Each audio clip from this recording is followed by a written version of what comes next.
कथा में प्रवेश करेंगे। महाराष्ट्र में एक भक्त हुए भगवान के, पंडरीनाथ भगवान, उनका नाम था पुंडलीक। क्या नाम था? पुंडलीक। श्री विठ्ठल भगवान जिसके लिए आज तक पंढरपुर में दोनों कमर पर हाथ रख करके खड़े हैं, ये पुंडलीक जो था ये बिल्कुल अपने माता पिता से प्रेम नहीं करता था। बहुत ध्यान से सुनिएगा। एक दिन माता पिता ने कहा, पुंडलीक हम लोग काशी विश्वनाथ दर्शन करने जाना चाहते हैं, हमारी व्यवस्था कर दो।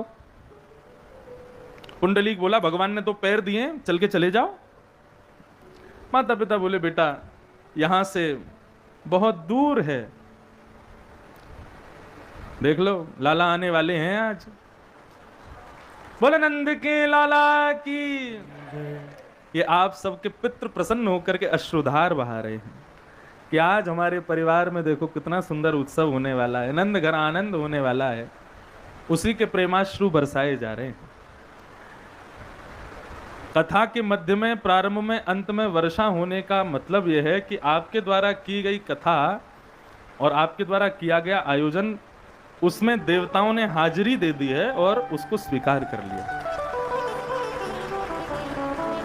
और वैसे दूसरी बात मैं कहूं तो इंद्रेश कथा कर रहे हैं तो इंद्र बरसे नहीं, ऐसा हो नहीं सकता।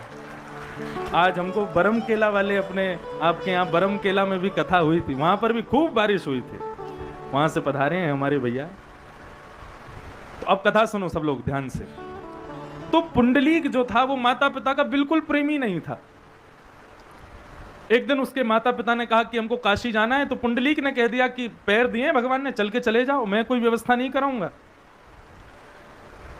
माता पिता बेचारे सीधे पैदल पैदल जाने लगे। लेकिन पुंडलीक अपने सखाओं के साथ, मित्रों के साथ बहुत ऐशो आराम करता था। तो एक दिन उसके सारे मित्र बोले, अरे चलो भाई, मैं नया रथ खरीद के लाया हूं, इससे तुमको घुमाने ले चलता हूं। पुंडलीक बोला, कहां चलेंगे? बोले, हम लोग काशी चलते हैं, थोड़ी लंबी ड्राइव पर चलते हैं। पुंडलीक बोला, ठीक है। अब तो माता पिता को मना कर दिया था उसने, लेकिन अपने मित्रों से हाँ बोल के उनके संग जाने लगा।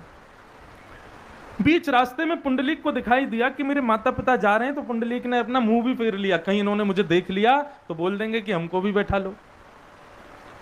ऐसा माता पिताओं से बैर करता था पुंडलीक।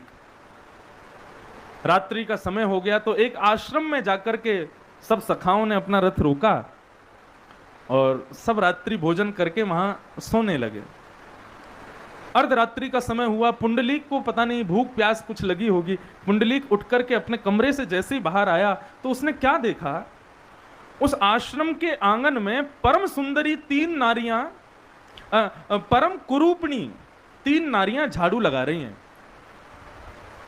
कुरूपणी मतलब उनका रूप देखने लायक नहीं था, उनको देख करके ना देखने की इच्छा हो रही थी और वो झाड़ू लगा रही हैं। पुंडलीक थोड़ी देर देखता रहा, बोले कर क्या रहे हैं? तभी उसने देखा कि ज्यों-ज्यों वो झाड़ू लगाती जा रही हैं, त्यों-त्यों उनका रंग साफ होता जा रहा है, नेत्र सुंदर होते जा रहे हैं, नासिका सुंदर होती जा रही है, उनका अंग प्रत्यंग सुंदर होता जा रहा है। और अंत में पुंडलीक ने देखा कि जैसे उनकी सेवा पूर्ण हुई, वो परम सुंदरी नारियां अत्यंत तेजवान, अत्यंत सुंदरी बनकर के उसके सामने खड़ी हैं। पुंडलीक ने हाथ जोड़ करके कहा, माताओं आप कौन हो और ये क्या हुआ? मैं जब आया था यहाँ पर तब आपका रूप इतना सुंदर नहीं था और अब आप परम सुंदरी लग रही हो। ये क्या हुआ चमत्कार? मुझे इसके बारे में बताओ। उन तीनों ने अपना परिचय दिया, बोले कि हम तीन कोई और नहीं है, तीनों नदियां हैं, गंगा, यमुना और सरस्वती। अच्छा, तो आपका ये अभी क्या हुआ था यहाँ पर? बोले, पुंडलीक दिन भर ना जाने असंख्य लोग हम में स्नान करके अपने पापों को धो करके जाते हैं, अपने पापों को हम में युक्त करके जाते हैं। हम परम पवित्रा हैं, लेकिन इतने संख्या में लोग स्नान करते हैं कि उन सब के पाप हमको कुरूपणी बना देते हैं। तब रात्रि में हम विविध विविध आश्रमों में जाते हैं और उन आश्रमों में विचरण करने वाले वैष्णव भक्तजन, संत जन, उनकी जो चरण रज पड़ी होती है उसको अपनी झाड़ुओं से उसका मार्जन करते हैं। तो जब मार्जन करते हैं तो वो उड़ करके हमारे अंग पर लगती है और हमारे जितने भी पाप, जितने भी मैल हम में लगे हैं वो सब धुल जाते हैं और हम पुनः पवित्र हो जाते हैं। पुंडलीक ने बोला, इतनी सामर्थ होती है संत जनों के चरण रज में? तो बोले हाँ। पुंडलीक बोला, मेरे यहाँ संत महात्मा तो है नहीं, मुझे यदि ये करना हो कि मैं रोज अपने पापों को नष्ट करूं तो मैं क्या करूं? तब गंगा यमुना सरस्वती ने बताया, बोले संत जनों के चरण रज मिल जाए तो अच्छा है, नहीं तो घर में विराजमान संत स्वरूप जो माता पिता हैं, यदि कोई बालक नित्य उनको प्रणाम करे, नित्य उनके चरण रज को अपने माथे से लगाए, उसके पाप नित्य नष्ट होते हैं। जैसे ही पुंडलीक ने ये बात सुनी, नेत्र सजल हो गए पुंडलीक के। बोले कि मेरे घर में माता पिता बैठे हैं और मैं बाहर जाकर के संत जनों के चरण रज ढूंढ रहा हूं। उसी समय तत्क्षण रात्रि में ही पुंडलीक निकल गया रथ लेकर के। अर्धरात्रि में बीच रास्ते में कहीं माता पिता सोए थे, जाकर के चरणों में गिर के बहुत रोया, कान पकड़ के क्षमा मांगने लगा, मुझे क्षमा कर दो, मैं आपको पहचान ना सका, आपकी कभी सेवा नहीं की मैंने बहुत बड़ा अपराध किया। माता पिता दोनों को काशी विश्वनाथ दर्शन करा करके वापस लेके आया और उसी दिन उसने प्रण ले लिया, मेरा कर्म, मेरा कर्तव्य, मेरा जीवन, मेरा सब कुछ मेरे माता पिता के चरणारविंद हैं। कोई उसको बोलता पुंडलीक मंदिर जाया करो, तीर्थ या जाया करो, कहीं जाया करो, तो हर चीज में अपने माता पिता को ही प्रणाम करता था। बोले यही तीर्थ है मेरे लिए। इतनी सेवा माता पिता की करता था कि द्वारिकाधीश उसकी सेवा से प्रसन्न हो गए। और एक दिन द्वारिकाधीश से रहा नहीं गया, द्वारिका से निकल पड़े। रुक्मणी जी ने पूछा कहां जा रहे हो? बोले अपने एक भक्त को दर्शन देने जा रहा हूं।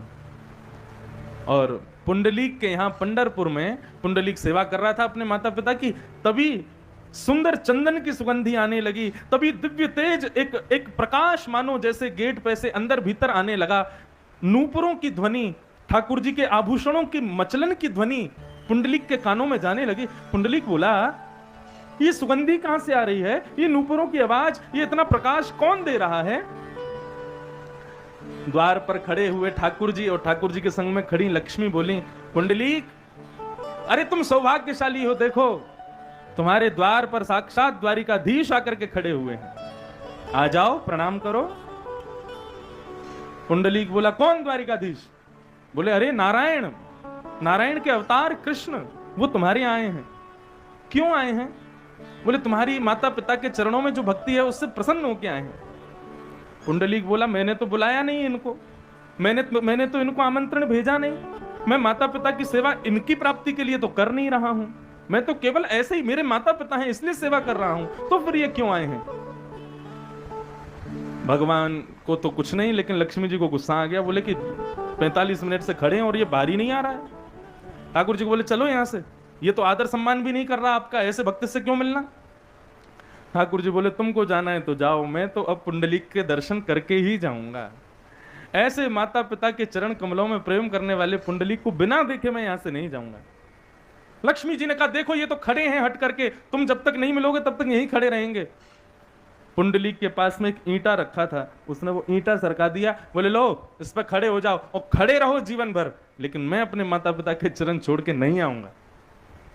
जैसे ही पुंडलीक ने यह बात कही, लक्ष्मी जी रोकती रही, लेकिन ठाकुर जी नहीं माने और उस ईंट के ऊपर जाकर के प्रतीक्षा की मुद्रा में, जैसे कोई प्रतीक्षा करता है किसी की, ऐसे प्रतीक्षा की मुद्रा में भगवान द्वारिकाधीश विठ्ठल बनकर के वहां पर विराजमान हो गए।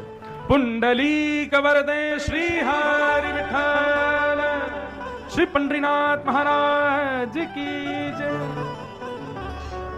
माता पिता के चरण में प्रेम करने वाले पुंडलीक के लिए ठाकुर जी वहां पर विठ्ठल बनकर के खड़े। तो बंधुओं, आजकल के बच्चों से बस यही है भाव, माता पिता को ही सर्वस्व मानो। चलो हमारी उम्र के बच्चे तो फिर भी समझ जाएंगे, लेकिन आने वाली जो जनरेशन है वो तो बहुत खतरनाक होने वाली है। कभी कभी हमको लगता है कि आप लोगों का बुढ़ापा तो ठीक निकल जाएगा, हमारा बुढ़ापा बहुत भयंकर जाने वाला है। हाँ, आजकल के माताएं लोग बच्चों की सेवा तो करती नहीं है, वो रख लेती हैं आया, उसकी सेवा करने वाली भी एक कोई और ही रहती है, वही बच्चे को उठाती है, वही बच्चे को सुलाती है, वही बच्चे, और फिर बुढ़ापे में वो माता एक्सपेक्ट करती है कि बच्चा मेरी सेवा करे। तुमने की बचपन में? अरे बच्चों को बचपन में माता का लाड़ प्यार करना एक प्रकार से वो भी ठाकुर जी की सेवा के समान है, क्योंकि बालक श्री कृष्ण के समान ही है। छोटे बच्चे को देखो, उसमें से कभी दुर्गंध नहीं आती, उसको भले ही 4 दिन नहलाओ मत, वो ब्रश करता नहीं है, वो कुछ ऐसे ही रहता है सामान्य, लेकिन उसमें से कोई दुर्गंध नहीं आती। क्यों? क्योंकि वो अंदर से निष्कपट है। घर का शत्रु आकर के यदि बालक को गोद में ले ले तो बालक चिल्लाएगा नहीं, उसकी गोद में जाके भी हंसता है, क्योंकि वो जानता नहीं कि मुझे किससे बैर करना है, किससे प्रेम करना है, किससे मित्रता करनी है, किससे छल करना है। वो सबके प्रति सम रहता है, इसलिए उसमें से दुर्गंध नहीं आती। वो कृष्ण स्वरूप है। तुम उसकी सेवा करो बाल्यकाल में, बुढ़ापे में वो भी करेगा। तो इसलिए भैया इन सब विषयों को समझते हुए आज के प्रश्नों को यहीं विराम देते हैं और कथाक्रम में हम लोग प्रवेश करते हैं। कथाक्रम कल कहां तक पहुंचा था? कपिल देवहूति संवाद।